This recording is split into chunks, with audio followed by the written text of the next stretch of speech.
Pensionistas, recuperemos la unidad, el consenso y la autonomía.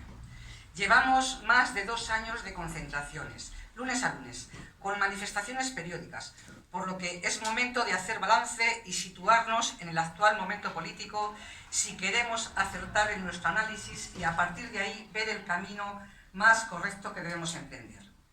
La formación del nuevo gobierno de coalición despierta esperanzas dentro del movimiento de pensionistas, pero somos conscientes del ataque furibundo del que va a ser objeto por parte del poder económico, de algunas organizaciones políticas y de la UE, para que no se realicen o se ralenticen las medidas necesarias para asegurar el futuro del sistema público de pensiones. La primera medida del nuevo Consejo de Ministros de subir el 0,9% y asegurar el IPC para 2020 es algo positivo pero insuficiente. Entre otras cosas, no habla para nada de las pensiones mínimas. Esperamos que en breve plazo se trate este tema y se tomen medidas al respecto. Además, tenemos varias demandas que siguen encima de la mesa. Garantizar la financiación del sistema público de pensiones, asegurar el IPC anual por ley, no solo para este año, derogar el factor de sostenibilidad y hacer frente a la brecha de género, entre otras. Son muchas las propuestas que el nuevo gobierno debe ir abordando sobre pensiones. Para llevarlas a cabo, deberá tomarse en serio lo de repartir la riqueza de forma más justa y equitativa. Hay dinero. Hoy se genera más riqueza que nunca. Con equipararnos a países de nuestro entorno, Francia, Italia, Portugal, en porcentaje del PIB, en pensiones y en presión fiscal a la media europea, que nos separan entre 7 y 8 puntos, habría dinero más que suficiente.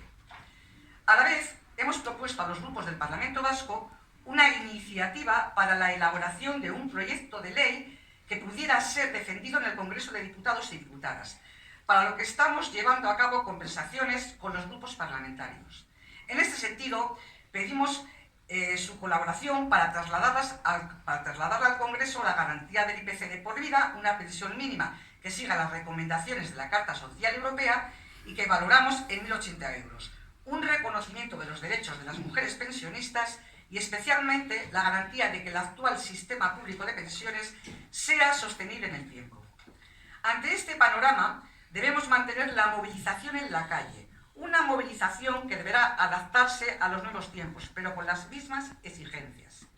La unidad del movimiento de pensionistas es y sigue siendo un factor fundamental para lograr nuestros objetivos, por lo que queremos señalar que la convocatoria de huelga del 30 de enero, impulsada y apoyada por un sector de los y las pensionistas, haciéndolo además en nombre de todos y todas, está creando una profunda división dentro del colectivo que puede llegar a ser irreparable. Hacemos un llamamiento a recobrar la senda de la unidad y del consenso, factor fundamental para caminar juntos y juntas, teniendo en cuenta la pluralidad y diversidad que se da entre asociaciones, plataformas, personas individuales que conforman el movimiento de pensionistas.